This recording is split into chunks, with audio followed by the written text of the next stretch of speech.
It's my pleasure now to welcome on the founder of the Masaka Cycling Club, Ross Burrage. Ross, how are you today? Good, Chris. How you going, mate? I'm absolutely sensational, mate, on this beautiful Monday. Before we get into the absolutely amazing story behind the Masaka Cycling Club, we need to learn about you first. So, who is Ross and how did your cycling journey begin? Well, I live in Adelaide now, Chris. I used to live in Torquay in Victoria, work for the Cotton On Foundation, which has got a head office in Geelong. I'm what you probably call ultra endurance cyclist or adventure cyclist or bike So a little bit packer. different to me. Yeah, but progress through the mountain bike scene more so than the road scene into sort of bike packing races, which I've gone to around the world. But in terms of my job, work for Cotton On Foundation, as I mentioned, in a finance and sustainability role, which requires me to be in pretty exotic locations like Uganda, Thailand, and South Africa, working on sort of Cotton On projects based around education more than anything.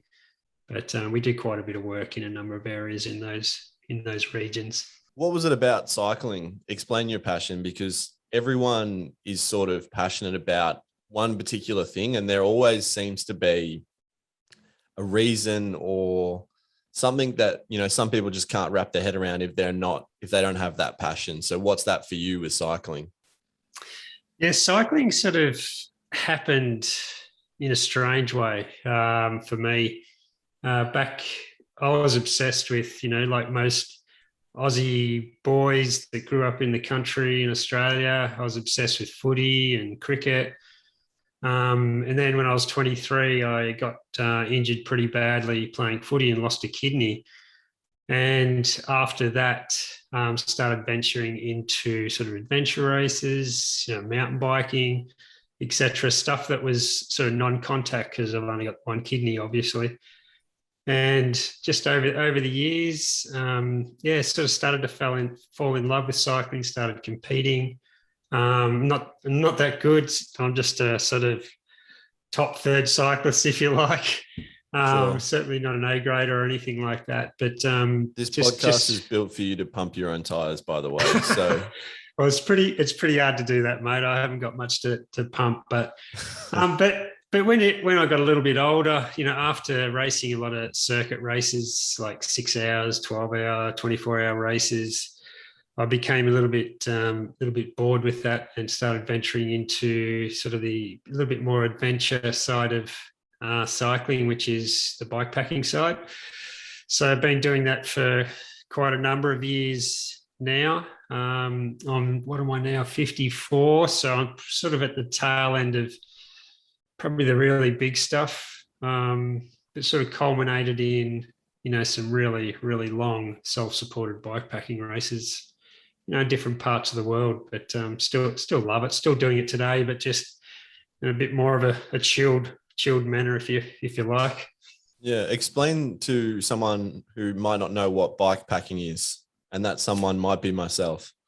Yeah, bikepacking is, I think people are probably getting to know what it is a little bit more now, but it's basically taking everything that you possibly need to be self-sufficient on a bike and riding relatively long distances with all that gear. And I'm talking about, tents, food, water, all the clothing that you need, all the mechanical support that you need. And you basically just head off on an adventure into the unknown. And, some people do it on the road, some people do it off-road. I do the off-road stuff. And you can go long kilometers once you get set up properly and and understand what you need and what you don't need. Then you can go on a massive explore and see some things that you would never have thought you'd see, because you can get into some beautiful little areas on a bike. Pretty much go anywhere. Yeah, well, let's talk about some of those things where you did something that's called the Great Divide Mountain Bike Route, which is a 4,400 kilometer or mile ride from Canada to the Mexican border. Now, the first thing that comes to my mind is why, but and the second thing is how. Like, take me through this sort of entire decision first, and then, the experience itself. Well, I saw a movie called Ride the Divide. It would be 10 years ago now, I guess. And back then, I think it was a little documentary on it about 10 people that rode this route. And it's a self-supported route. So basically, it's a time trial from Banff, Canada to the Mexican border at this border crossing called Antelope Wells, and it's all off-road. And yeah, like you say, it was 4,400 Ks, and I was watching this little documentary and was just totally blown away with it. I just thought, I've got to do that. Yeah. I've got to do that. But I was a long way off doing it, something like that at the time. So I think, over sort of a 5-year period, engaging coaches, slowly, building up my gear, because when you say self-supported, it is legitimately self-supported. So if it breaks, you fix it. Like if, you're on such remote, it goes on such remote routes, some of the most remote parts of Canada and America, through some of the most densely populated bear country.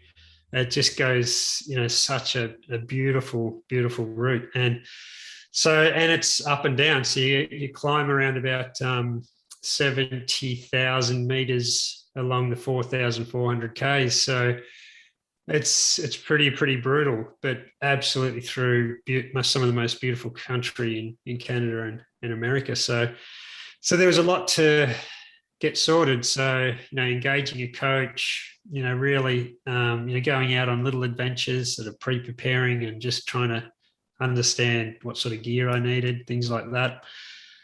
Eventually got to a point in 2017 where I thought, okay, I'm ready. I'm going to have a crack at this. And I decided at the time, if I was going to spend all this money to go over and have a crack at something like this, I thought I'd do it the most difficult way as I possibly could. And that was on a single speed. Yeah.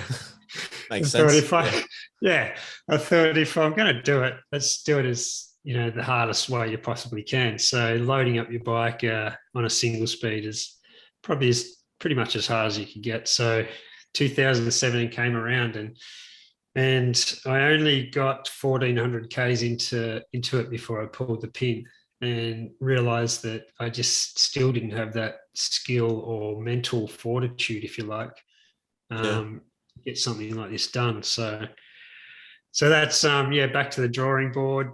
Bit of a kick in the guts, bit of a kick to the ego. But was that a hard decision to make? Like, at what point did you? I'm guessing you don't just sort of arrive at the point and then pull the pin. Like, there would be some, sort of going back and forth with, I can't do this. No, I can. And then obviously eventually you get to that point where you just realize you can't. Yeah, I think with these things, you have a lot of peaks and troughs every single day. And I think with experience, you learn to navigate through those over time. You could have 10 moments in a day where it's like, I'm done, I've got to get out of here.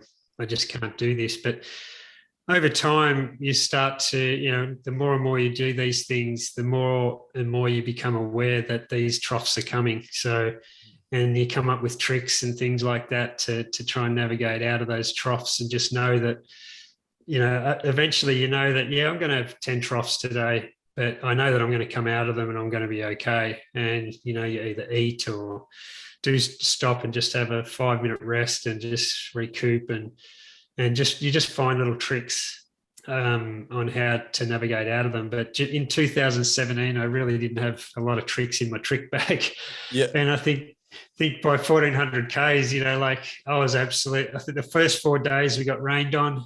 So you're wet, cold, and you only take one set of riding kit. So, everything's wet for 4 days, even though you strip down at night and sleep in your tent. But, and it's below zero in Canada at that time of year, and you're putting on cold gear, and it's like, oh my God, It's not like fun. it's pretty not much fun.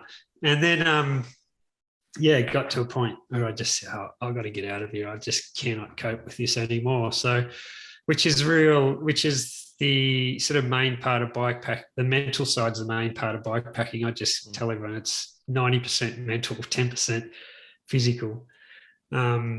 So yeah, I went back home, tail between the legs, and still hungry to get it done. So returned in 2019 again on a single speed and got it done. Now, there was a moment when you were about 50 kilometers away from finishing and someone drove past you. Talk about that moment. Yeah. So yeah, close to the finish and just crawling to the end, I was absolutely cooked. And down in New Mexico, for those that have been there, it can get pretty hot. So 40 plus flat roads. And when you're on flat roads on a single speed and you're capping out at about 25 k's an hour, and you're doing that for 100 k's, you can get pretty cooked pretty quick. And I think it was a bit closer to the finish. It was around about 30 odd k's to the finish.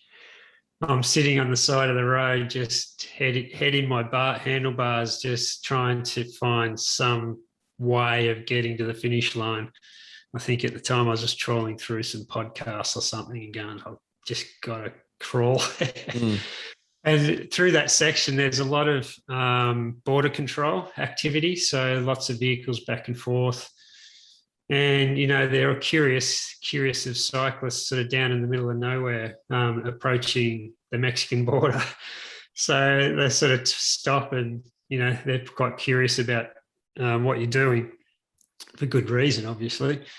And this moment when I was sitting on the side of the road, I heard this car pulling up behind me about to stop, and I just, I was like, just fuck off and leave me alone. Like, I was in a bit of a world of hurt and thinking, last thing I need is, more questioning about what I'm doing in the middle of nowhere, near the Mexican border. So, and yeah, I looked over and it was my wife, Rach. She'd come over and surprised me from Australia and wound the door down. And because part of these self-supporting races is you're not allowed to get any sort of outside support. Mm-hmm. You've got to, she can't hand me a bottle of water, for example, or food or anything like that. So basically she just wound the window down and said, babe, I'll see you at the finish line, and took off. Yeah. And get emotional thinking about it now, but I was absolutely already physically cooked, but emotionally, that just tipped me over the line. I was emotionally cooked. So from that point on, I was like just willing myself, to the finish line, and the finish line's there's no sort of red carpet there, Chris, at Antelope Wells and at the border in New Mexico. There was one person at the finish line, and that was Race. Yeah, I mean that's got to be even. You're obviously not expecting a red carpet. You'd almost prefer it just to be your wife at the end. It sort of makes it that much more special, given what had happened.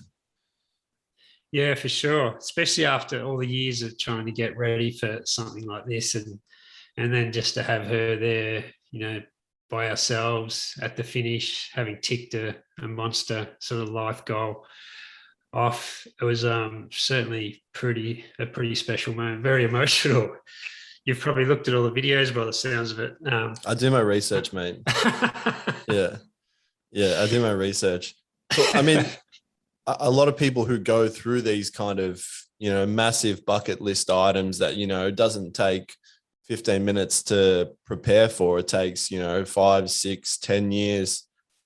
They talk about the moment after it's complete. And, it's kind of, to the average person, it would feel like, that would be amazing. But it's actually almost the opposite, where they've lost that whole, pursuit of something, or it's just sort of, it's gone, and it's a big part of themselves that, essentially is, now that it's over, it's almost like, that's who I was for such a large part. What was going through your head when you sort of completed it or were coming close to the end?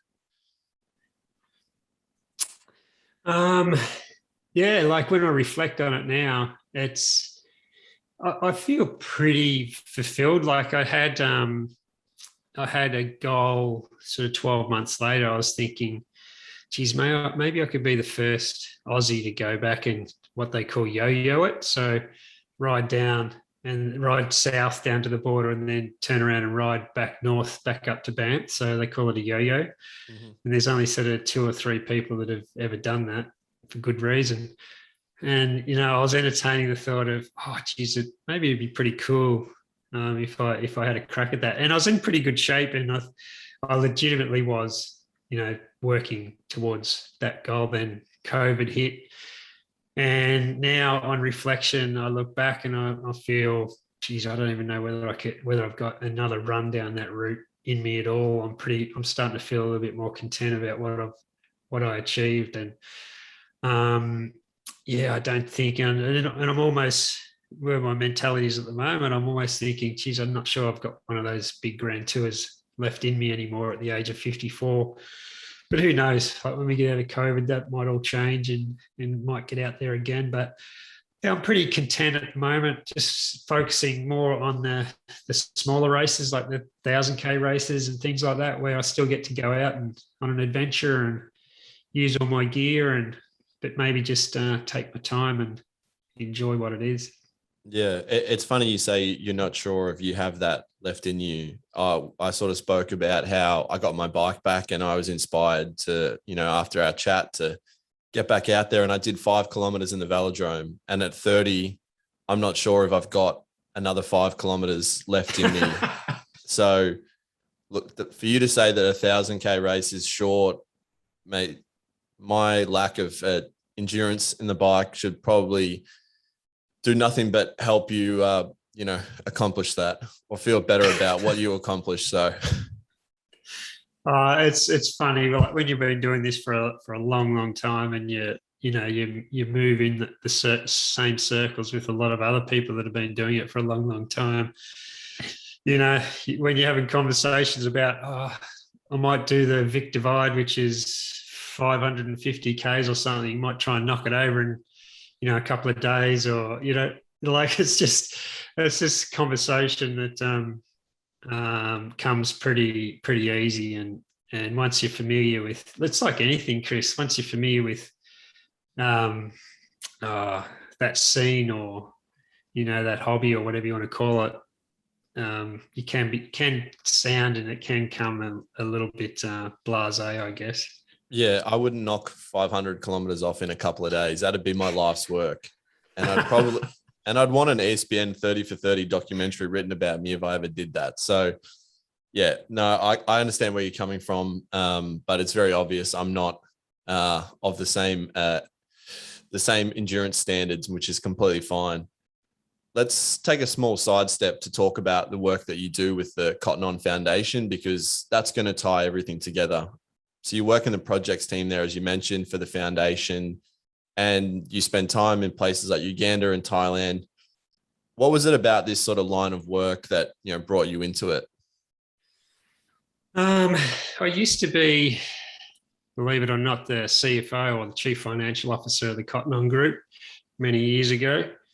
And, that was probably an exec lifestyle that I sort of fell into more than sort of aspired to. And, just with the growth of Cotton On, sort of fell out of love with that executive sort of life, because it becomes all absorbing. And I'm not the sort of guy that, is really motivated by money or position or anything like that. I'm a family man, and I just want to enjoy my life and get the most out of it and ensure my family are happy and healthy. And so I got to the crossroads at one stage where I left Cotton On and left that role, pretty much to escape sort of that lifestyle more than anything, and left the business for 4 years. And, when I was there, I actually set the foundation up and as part of my responsibility. And so I was always connected to the Cotton On Foundation and always had a passion for what they were doing. So in 4 years' time, when I'd sort of weaned myself away from executive positions, approached the business, and yeah, fortunately they had a role in the foundation that I could jump into. And yeah, 10 years later, I'm still in the foundation, playing a support role, which I absolutely love and adore, which means I have to go, to places like Uganda 4 or 5 or 6 times a year. And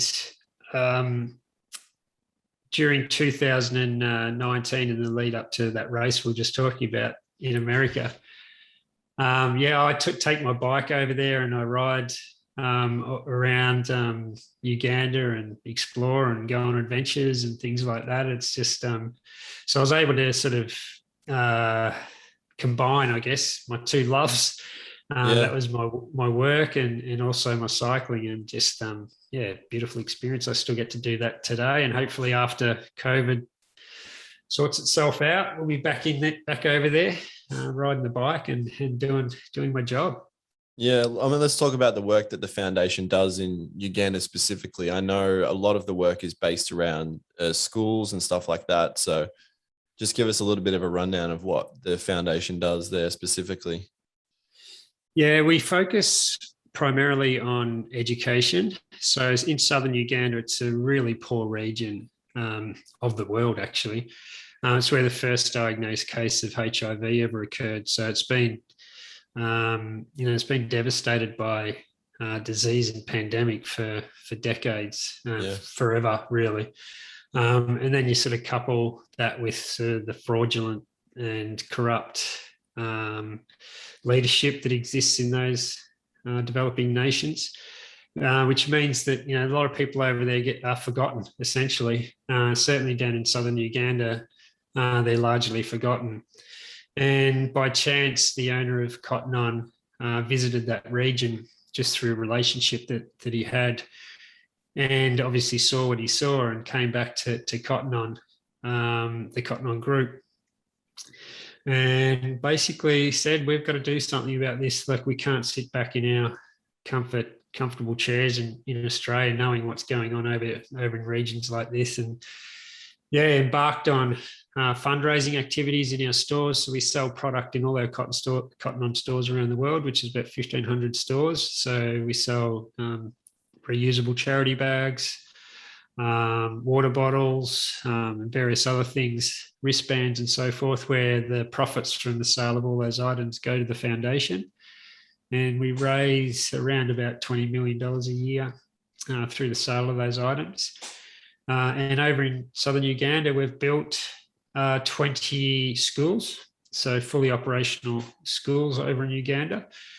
And my responsibility is to handle the what we call CapEx elements of the build. So work with contractors and our team in Uganda to build the schools, and then also my role is to make sure that they're financially sustainable for years to come. So, for example, if Cotton On pulls out of that region in, say, 20 years' time, then we've got to leave those schools standing on their own 2 feet. Look, I think in 10 years' time, we might have close to 30 odd schools operating in that region and getting kids back to school. Like at the moment, there's 10,000 kids back in school that weren't in school 10 years ago. So hopefully that'll go a long way to mobilising the community and the economy there in Uganda.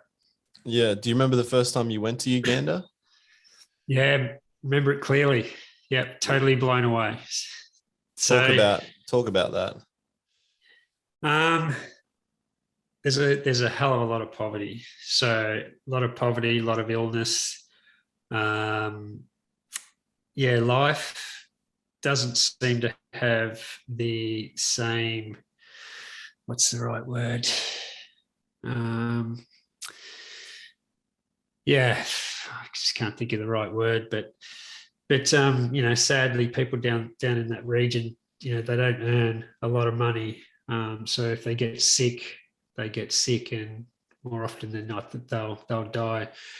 Through simple things like malaria, etc., that easily treatable. You get malaria, and it's prevalent down there. Places like that. Kids and adults, do pass away quite frequently. So there's a lot of orphan children in that area. So we have a lot of boarding facilities and things like that, where these children with we do a lot of social work in the area where vulnerable kids are identified in that area. We support them with sponsorship, boarding facilities, and get them into the education system, and hopefully we can give these kids a decent run at life. So yeah, look, if you walked into Southern Uganda, Chris, you'd have a blow your mind moment. It's so far removed from what we experience day to day, and you would certainly have this urge to do something to want to help if you've got any sort of humanitarian pumping through your veins. Well, I think that's the thing. If you're going to a place like this, you're not, you're not expecting, you're expecting to be blown away. And the fact that you're expecting that and it's still, just absolutely stopping you in your tracks does kind of really speak, large volumes about how, how different it is to the, the life you say like that, you and myself live. Yeah, there's no doubt. Sadly, I think I've become quite hardened to it. So, it's like driving down the road in Uganda is like driving down the road at home now. It's just, I'm very, very familiar with it. But when you do, I think the main thing that motivates me, with the work that I do is to, try and give these kids, just give them a go, like give them an opportunity, like provide them with an opportunity to fulfill their life, even create a little bit of hope for them, because at the moment, a lot of those kids just don't have any hope. So they sit around with really no understanding of what they're supposed to do with their life. And if they don't have any sort of parental support, you can imagine how hard that situation is for a young child, with no shelter, with no parental support, scraping around for something to eat every single day. So I think for me now, that's just purely the driver to, that's what drives me every day to do what I do. And the team that we have at Cotton On Foundation, they're all the same. They just so focused on giving these kids, and I just explained, just some hope and some opportunity in life, and that's what hopefully we're managing to do with the Cotton On Foundation initiative. Yeah, that's absolutely amazing. It does sort of just ram home just how lucky we are in Australia that have been given every opportunity in the world by my parents and never had to worry about anything like that. So it's incredible the work that you and the rest of the team are doing. I promised that this would tie in together. And so we're at the knot now. We mentioned at the top, the Masaka Cycling Club is a cycling club that you founded in a city or a region called Masaka, which is in southern Uganda. Talk about the moment that sort of this all sparked. Yeah, this is a bit of a passion project of mine, that's sort of brought together my work and my love, I guess, of cycling. Back in 2019, like I was explaining, I go back and forth to Uganda, quite regularly. And when you're preparing for like a Tour Divide, you can't really take your foot off the pedal in terms of physical preparation for a race like that. So I've got one of my single speed mountain bikes over there that just stays there the whole time, and every opportunity I get, I go for a ride, either before or after work, whilst I'm in Uganda, and just riding through the city of Masaka. This one day, I just saw some lycra-clad cyclists just riding street level bikes, but they had lycra on. I thought, oh gee, that's a really unusual sight to be seeing in this deep south of Uganda. It really just pricked my interest. So I actually went and spoke to these guys. They're only young fellas, and one of them spoke broken English, so I was able to sort of coerce with them and find out that they had a cycling club in Masaka called Masaka Cycling Club, obviously. But when we say a club, it wasn't like a clubhouse and all those sorts of things that we'd expect to have. It was just basically a small group of Ugandan athletes, if you like, meeting on the side of the road and going for a ride together on their street bikes. So after time, I got to know them and rode with them, so forth. And they have these little domestics and club races in Masaka, which I was totally oblivious to. And so it was really, really fun. And they ride these bloody 20 kilo sort of steel street bikes. They're so heavy and they're single speeds. So they've got like monster gear on the front, like just turning monster gears. And I'm a single speeder, so I'm pretty familiar with that style of riding. And they invited me, they call us white fellas Mzungus. They invited the Mzungu to one of their domestic races one weekend. And, I've got this flash, bike, and they've got these 20 kilo bloody clunkers. You're feeling pretty good. Oh, well, I wasn't feeling good about how well I was going to go. I thought, I should be right. I should be able to hold on, whether it's mid-pack or whatever. And, mate, there were kids in this race that were, 12 years old. And I was dead last from the moment the gun went. They were just gone. And it was a 40K race around this really gnarly sort of hilly loop.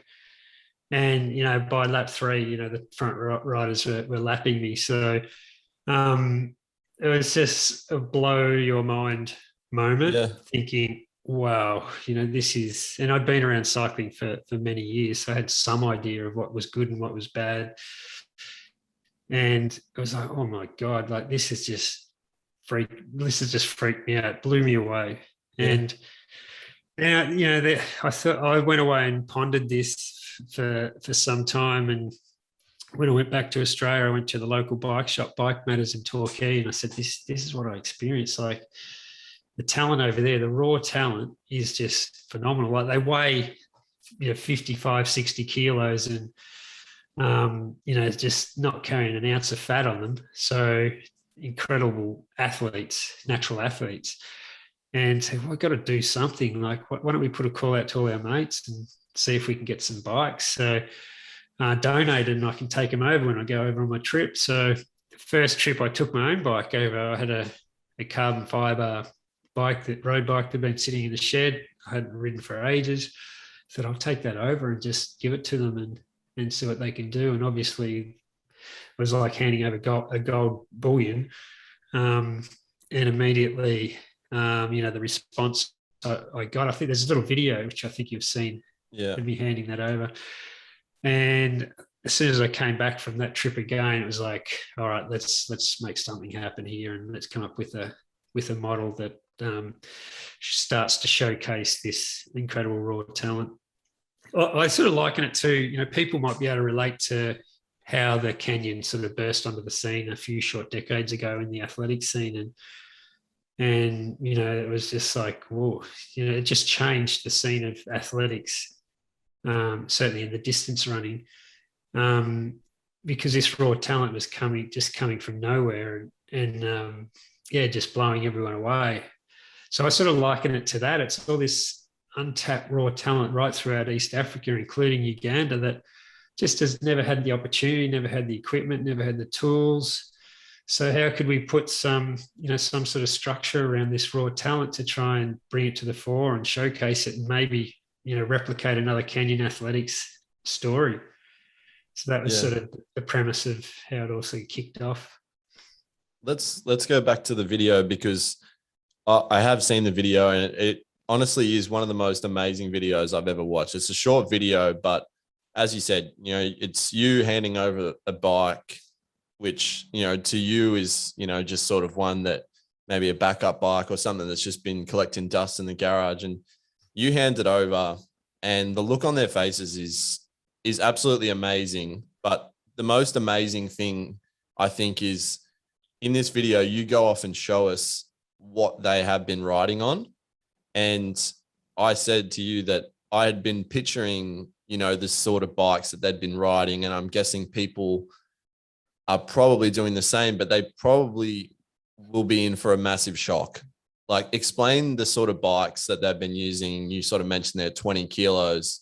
How much does sort of your bike weigh? And explain as best as you can what the actual bikes they've been riding and competing on are like. Yeah, well, the bike that I handed over was probably a mid-tier bike, weighed about 8 kilos, full carbon.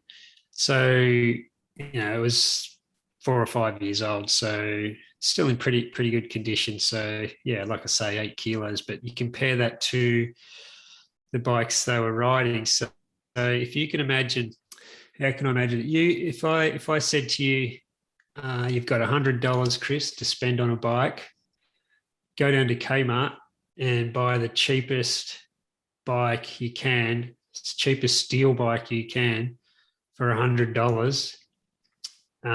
That's probably the equivalent of the bikes that they're riding and racing on over in Uganda. So they're full steel, press brakes, flat bars, just junkers really. And they find a way to keep these things moving forward. And they do make some little modifications here and there to make them a little bit stronger. And they might put a cycling seat on it, like a road bike seat or something on it. But the gears are just, the actual single speed gearing system that they use is just brutal. It's just, if you get on one, Chris, it's like, oh my God. Like, I got on one and rode it, thought, nah, ride 30 meters, you go, no, you can have this. Like, I'm not going to get down to the end of the street on this thing. It's just absolute clunkers. So for them to jump on, a bike, like with one of the bikes that are being donated, even still today, like, it just changes their world. Just there, and just to see what they can do on these beautiful, new mid to top tier bikes is just phenomenal, which we can talk about in a sec. Yeah, absolutely. I guess that probably maybe hurts the ego a little bit more. The fact that when you race them with, your bike, you were still left in the dust. Yeah, it was funny. Absolutely funny. This, where the club's based, it's a little village called Saza, which is on the outskirts of Masaka.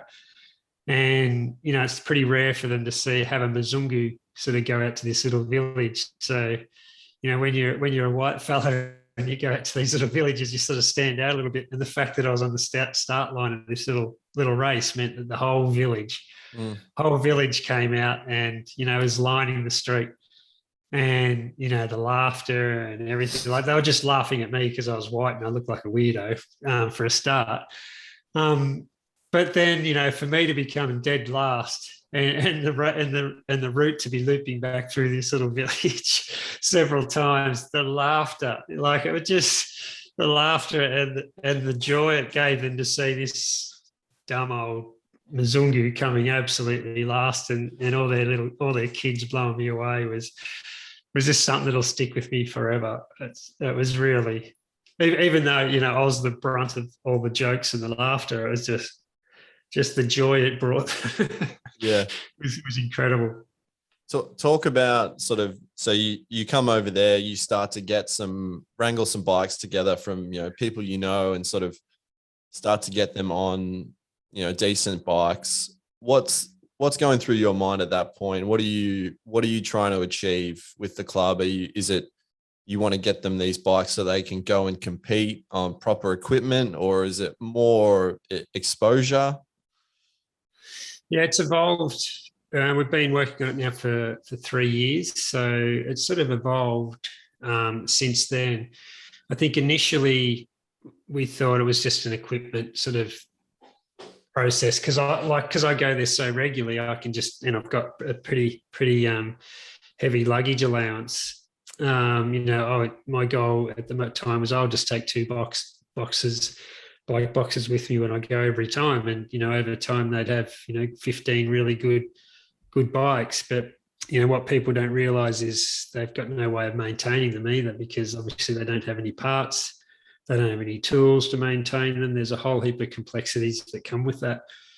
But as it sort of evolved, we became really aware of how incredible the talent was. So what they really, when you ask them what they really wanted, is they wanted opportunities to race. So they had these beautiful bikes, and they wanted, they wanted to show them off, and they wanted opportunity to race. So over time we started raising a little bit of money and taking them to places like Kenya, and racing Kenya's best sort of East African cyclists, and they were quite competitive. So, top 10 finishes, really competitive. So really showing some genuine talent.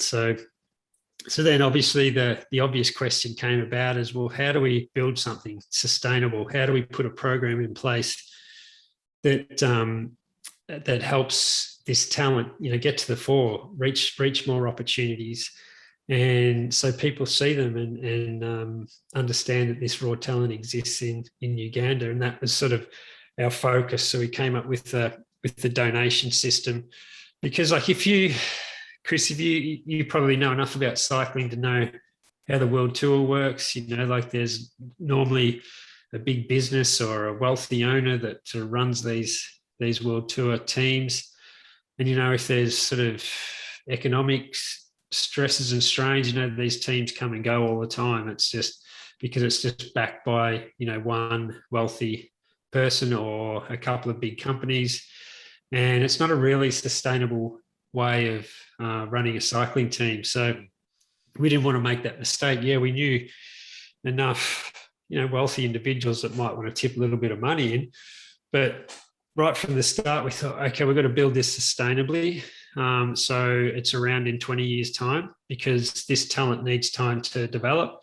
And it's going to take us quite some time to expose them to, races outside of Uganda and outside of Africa. And it's going to take a while for the cycling industry to believe in that raw talent, just like it did with the Kenyan athletes. So the way that we've set it up is that we went out to the global cycling community. So started with a lot of our contacts, and basically just said to everyone, look, can you afford to donate $5 a month, a cup of coffee a month? Would you be happy to sign up for one cup of coffee a month?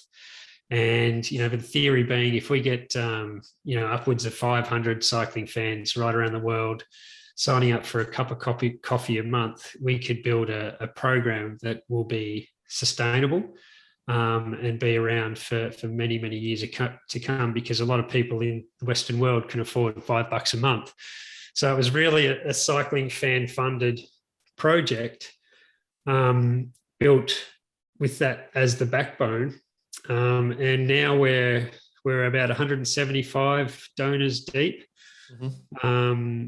We're generating, quite a good amount of money, but we're still on that pathway and that journey of trying to get to our 500, which we hope to do over the next, 2 to 3 years. But, if you've got any cycling fans out there that want to be part of this program and, be proud of their involvement in mobilizing this incredible cycling talent in Uganda, and can afford $5 a month to be part of this story and part of this journey, then, mate, just hit us up. We need you, and we think, we don't have, when people do sign up, they never ever cancel their sort of donation, because it is only $5 a month, and once they get their sort of monthly newsletters and updates from me, they attach themselves to the Instagram account.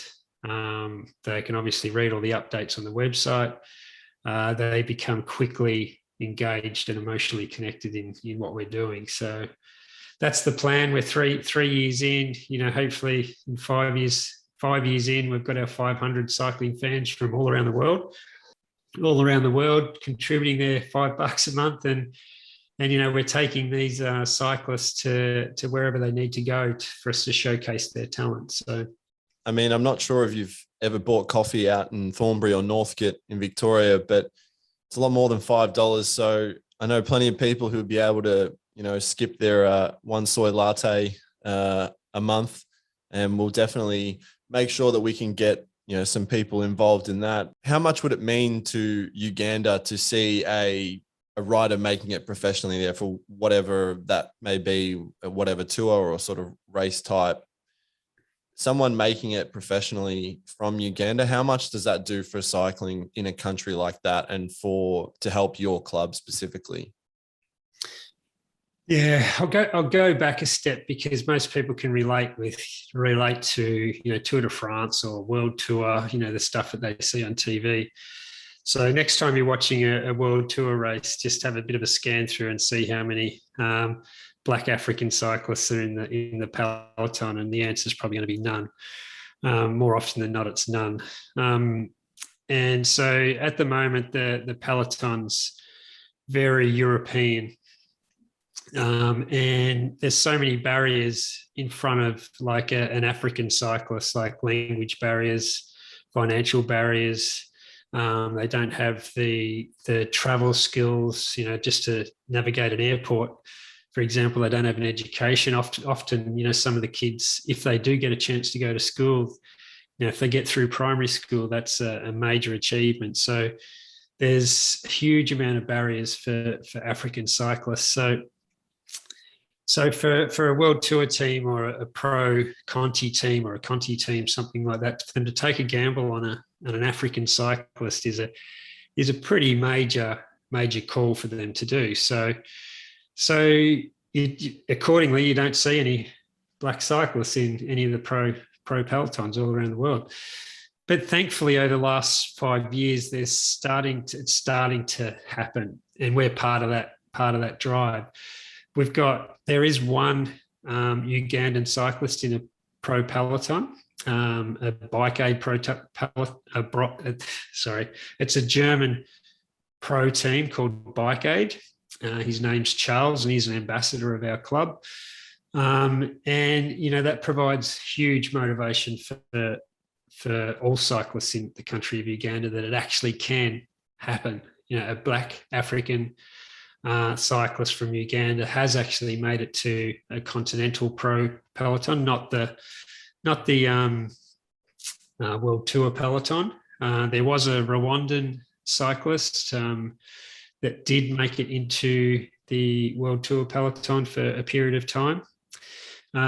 So there's like little scatterings of examples of how it can happen if you put the right program around them. So we do have examples. We do have good examples, but there's many, many, many bad examples. So what we're trying to do with our program is just try and engage as many cycling fans, many people connected to the cycling community all around the world, give them confidence that we have a strong program in place, and expose them as much as we can to opportunity, so that people at least start noticing. If it's not this generation, hopefully it might be the next generation of kids that are coming through, that people feel more inclined to give opportunity to. But we're just banging doors and so forth. But I think the turning point, Chris, is going to be the e-racing scene. I don't know whether have you heard of Zwift? I have, yes. Yeah, it's a massive e-racing sort of platform, cycling platform, and it's just gone crazy globally. Especially with the COVID pandemic, where everyone's locked up in homes and they can't get out and go for their rides. Well, what happens is they race on this platform called Zwift, which is evolved into something pretty incredible. So what we've done down in Masaka with the new clubhouse that we've built for them, which is opening on the 19th of this month, is that we're putting in all these smart trainers for this talent to be able to race on this e-racing platform.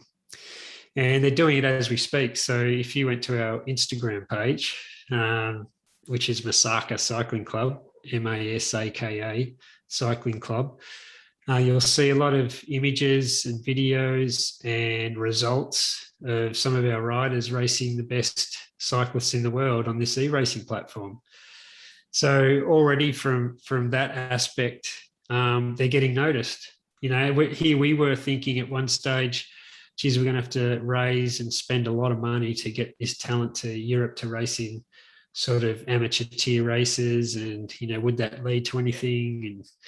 And just it would be a really costly exercise. But this e-racing platform has been a bit of a groundbreaker for us, because people are going, whoa, like riders in Africa can actually ride. They're incredible actual cyclists. So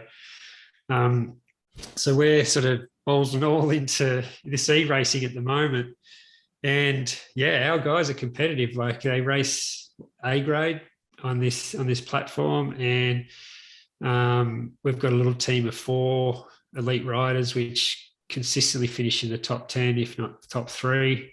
We haven't had our breakthrough win yet, but regularly finishing in the top 3. They're little climbers, so they're like 59 kilos, 60 kilos. So if they struggle a little bit on the flat races, but as soon as it starts pointing up, they're well and truly in the frame. So yeah, look, we're getting there. Yeah, absolutely. How big would it be for, you talk about that breakthrough win?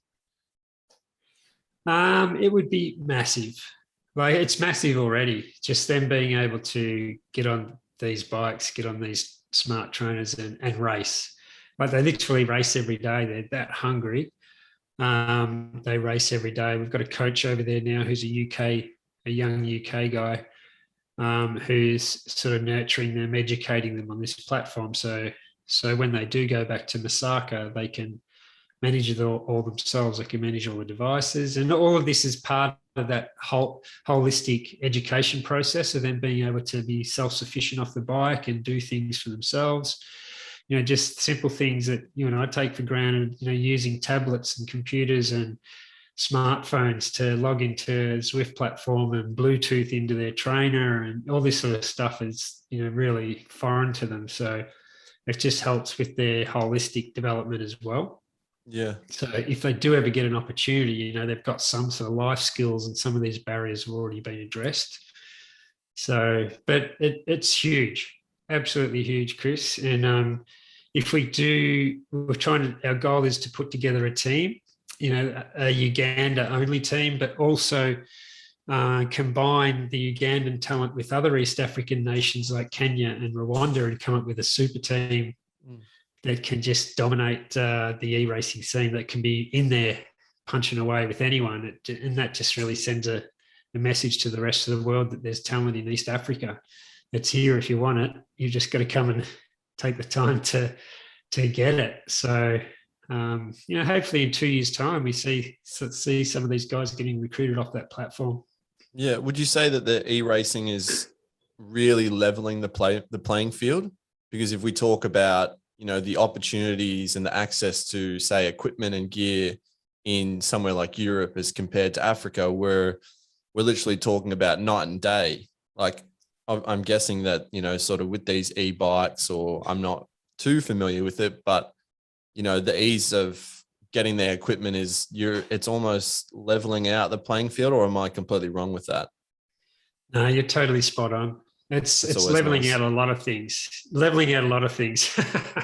So, we've just sent 3 smart trainers over for the opening of the clubhouse. We've built a lounge, an e-racing lounge in this new clubhouse that'll house 8 to 10 trainers.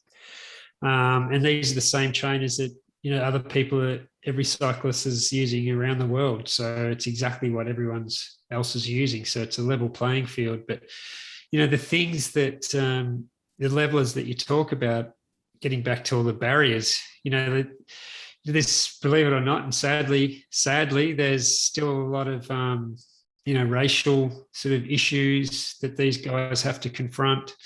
They don't need the financial backing. You imagine like a world tour team, Chris. Let's just say, for example, a world tour team based out of Belgium. And they've got hundreds and hundreds and hundreds of kids coming through that are highly talented cyclists that have come through their system, that have the backing of family, have a $10,000 bike to race week in, week out. And then you've got this little Ugandan guy down in Southern Uganda who doesn't speak English. He's probably got a $5,000 bike, equally as talented, if not more talented than the Belgian kid.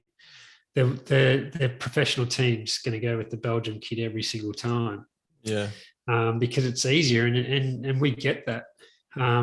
So I think with this e-racing platform, we're going to start to try and break down some of those barriers. Like if they're winning consistently day in, day out, and beating these kids from Belgium and so forth, then someone's got to be brave enough to take interest in giving these kids a chance. So whereas before, they'd be just put in the too hard basket, and the Belgian kid would be given the leg up every single time. But this platform just removes a lot of that stuff and opens up thinking. Maybe some of these pro teams will take the time to go down into these regions and have a good look at some of these kids, and like even through social media, like what we do through our Instagram account, just continually posting results and them actually riding on the platform, and so people can see them. They're like I say, 60 kilos ringing wet, and they're pushing 300 plus watts for a full race, and pushing 5.5 watts per kilo for a whole race, which is just elite standard racing. And seeing that on social media is going to hopefully prick some interest over time. Talk about how, I'm not sure because I don't know a lot about cycling, but how difficult would it be for, say, one of their big pro teams to, once they come out to Uganda and they see, oh shit, there's an incredible amount of talent here. How hard would it be for them to, make a small academy or something like that, or try and set up some kind of infrastructure to say, all right, we're going to give these young Ugandan kids access to sort of some better facilities and whatnot. And that's why can't we see, in 5-10 years time, some of these kids develop into athletes who are good enough to compete against, say, those kids, that they've got in Belgium or Netherlands or wherever. And then, they've already got some kind of backing being involved in that. Is that something that I've just thought of that wouldn't work, or? No, most definitely work, and it's not an expensive exercise. So part of our program from the funding that we get is that we put the talent on what we call a scholarship, a cycling scholarship, because in this region, like as I explained, they could work all month and $20 doing whatever they do in market gardens or whatever, just to survive. $20 a month is, top wage, if you like. If you're lucky to get that, you're doing pretty well. So we give them scholarships that equal double that, cycling scholarships, which frees them up to train and chase their dreams. So you imagine we've got 12 of these scholarships now at $40 a month. That doesn't add up to much. But, it frees them up. It gives them like an income for one, but enables them to survive, but also frees them up from the stress of trying to survive and chase their dreams. So it costs literally bugger all. And then where the cost has been is, building a bricks and mortar clubhouse to give them a home so we can set these academies up and allow them to chase their dreams. That's where the money is. But, if there's infrastructure available, it costs nothing. Like for a world tour team or someone of any wealth or whatever to come in and just tool them up and put a mechanic in there and a coach or whatever it's just nothing. Costs nothing. So yeah, look, we hope that that's where it'll evolve to.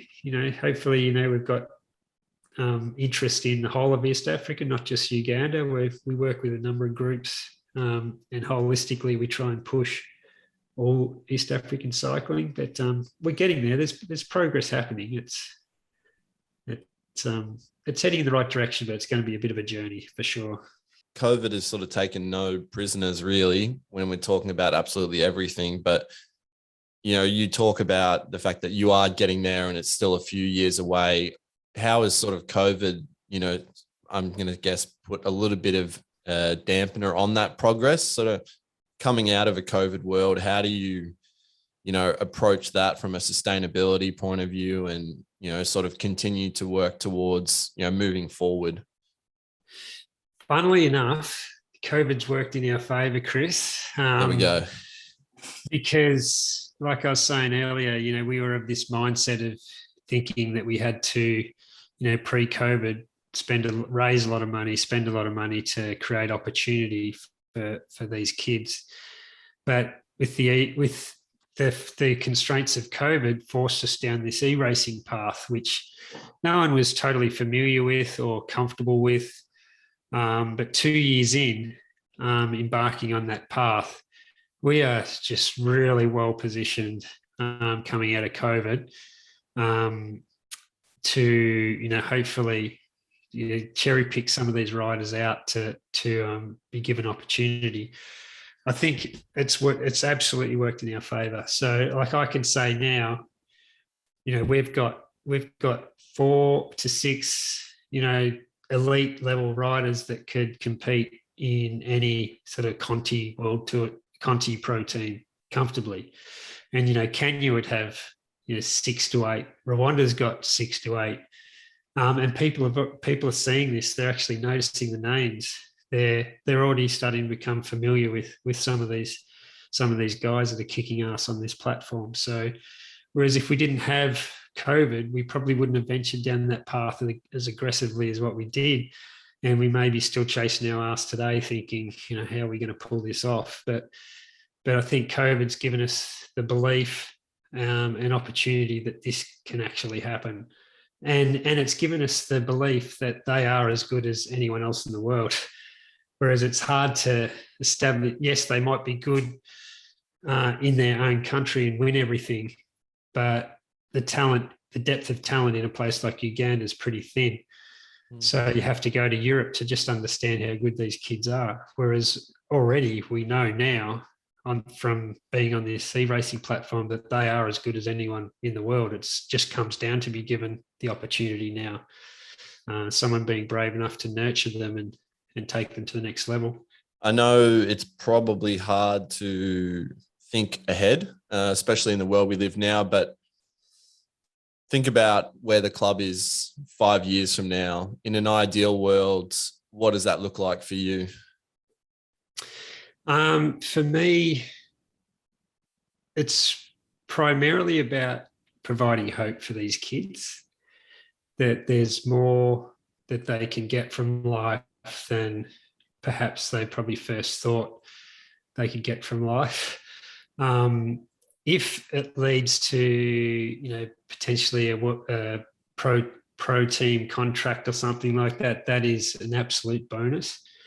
But what I'd love to see in this clubhouse that we've built in 5 years' time is, 20 smart trainers, state-of-the-art sort of clubhouse where kids can come and just chase their dreams and test their talent and skill, develop that test and develop and test that skill under, the watchful eye of, really astute coaches, mechanics, things like that.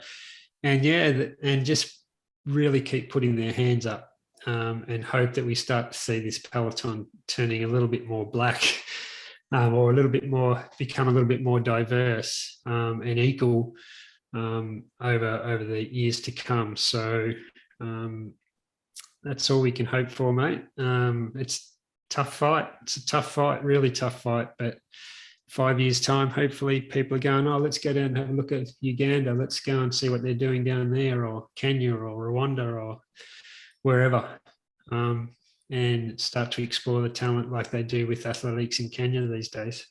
Yeah, absolutely something worth fighting for, that's for sure. outside of the cycling club, you also have your own podcast, which is called the Hidden Athlete Podcast.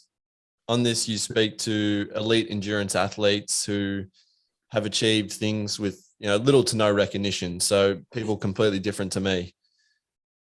I've seen some of those achievements and the events they've done, and it is absolutely outrageous. Like some of these, it blows my mind. Talk about sort of that experience with the podcast and sort of how you found it, speaking to, similar athletes to yourself. Yeah, I sort of started it because in the endurance space, if you like, athletes don't really get any sort of recognition, or their stories never get told. It's not only in the endurance space, but also, the adventure sort of field as well. So I know, personally, I know what goes into doing like a Tour Divide. And an example there, Chris, is it took me 25 days, averaging 175 Ks a day. And I'm slow. So you can compare that. You compare that to the winners of these races that do it in 15 days and average 300 Ks a day. And this is all self-supported, carrying their own food and water and et cetera, all off-road. Yeah. So I sort of look at those athletes and go, oh my God, like people would not even have a clue who these people are. And just using that as an example of being able to share those blow your mind stories to the rest of the world is something I just absolutely love doing. And I think I'm just trying to remember how many episodes. I mean, I think I'm about 89 episodes in, and every one of the athletes that I've spoken to are of that ilk. They're the world's best endurance or adventure racing athletes, and they've all got incredible stories of what they go through. And they're normally really humble athletes as well. Like if you're not doing these sorts of races for pats on the back, that's for sure. Or, for a time slot on TV or sponsorship or anything like that, you're just doing it for the love of it. Got an extraordinary talent, and, that's just what you love doing. So, yeah, it's been amazing. Yeah, I had a ultra marathon runner named Dylan Bowman on, and I was absolutely staggered by the distances that he ran and the times that he ran. And he spoke a lot about, that you have to really, really, really love what you're doing, because you're not making money, or if you are making money, you're not making a ton of money. Like, have any of these athletes sort of, stuck out to you in particular for, whether it's that reason or other reasons? I think they all sort of have the same theme, like in terms of being really, really humble, doing it for the love of it. But there's some pretty crazy cats out there, let me tell you. There's, I'll give you one episode, and I can't remember the episode number, but his name is Ant Williams, and he's a free diver. So those crazy cats that dive down deep in the ocean, like 100 meters deep, free fall, and then come back up. Like his story. If you listen to his story, it's just mind blowing. How they actually do that and how they prep to do that.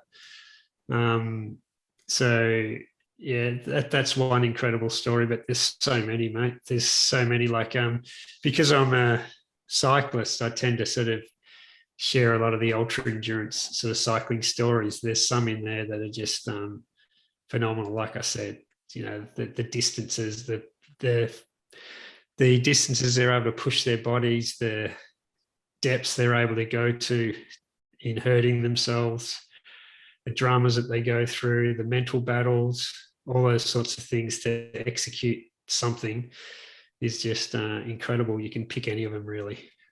Yeah, as I said, it makes my 5 kilometer slog in the velodrome just look, more and more pathetic as we keep going, but that's completely fine. It started at pathetic, so it may as well get worse.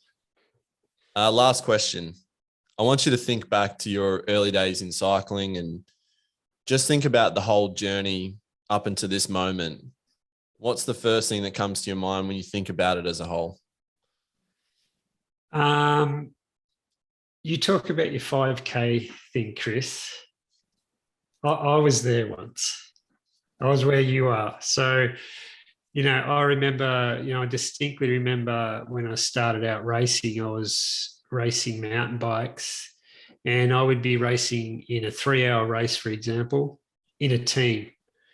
And, I would race a lap, and then, my teammate would race a lap, and then, it was like a relay, a 3-hour event. So literally you do two laps each or something like that. And I remember thinking to myself back then, oh, how cool am I? Like, this is, I'm pretty tough and Not bad. not bad, but I didn't have any talent whatsoever. I wasn't fast or anything like that, but that was my reality back then. And I could never imagine, today, how my mentalities have evolved, and what your mind's actually capable of achieving, if you persevere and believe in yourself. So, like, even if I'm not fit today, I know I could walk down, jump on my bike, and ride 200 kilometers non-stop, because that's what I've been able to. That's the sort of belief that I've been able to build into my psyche. I might be knackered at the end of the 200 Ks, but I can confidently tell you I could do that, no worries. And I think just over time, if you continue to believe in yourself, your mind, like I keep saying, it's 90% in your mind. Your body will go as far as your mind will allow it to go. Yeah. And that's just the reality of most of these endurance athletes. Your mind will dictate how far you go, how far and how hard you push yourself. So on reflection, that's what I've learned over this long period of time. And you have to put yourself in those situations to learn and progress. Sitting on your ass on a lounging chair is not going to put you in those situations. So get out there and double that 5Ks, mate. Push yourself for 10Ks, and then you subconsciously realize, oh yeah, I can do 10Ks. Yeah, it's a bit cold today. I might try it tomorrow. It's supposed to be better weather today. It's a bit cold, but no, look, that's absolutely an incredible mindset to have.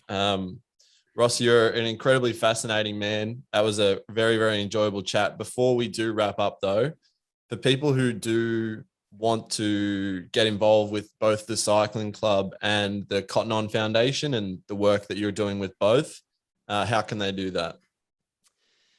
Yeah, well, I'm going to give you a goal, Chris.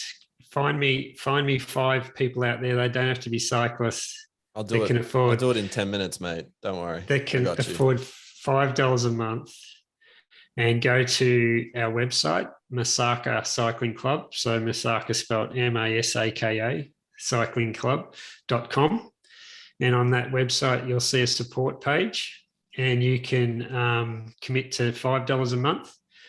That is the most precious thing that you can do to support the cycling program and help us get to those 500 people, and spread the word as well. Like, tell your mates, share the story with as many cycling buddies as you possibly can, and be responsible for change.